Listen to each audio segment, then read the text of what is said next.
For a long time people thought that dietary intake of fat was what caused body fat stores, eating too much fat as causing me to be fat.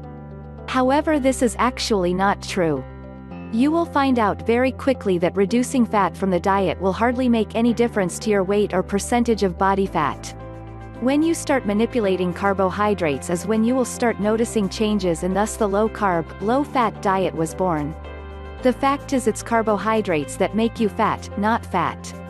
Most low-carb diets remove fat almost entirely, making it very easy to manipulate for performance needs. However, taking all fat from the diet for too long is not smart, and the body will begin to manifest deficiencies noted with certain symptoms.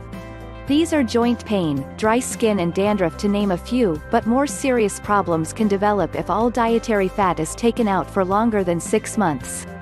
This is why it's smart to keep the small percentage of fat in your low-fat, low-carb diet to be essential fat sources such as avocado, certain seeds and nuts.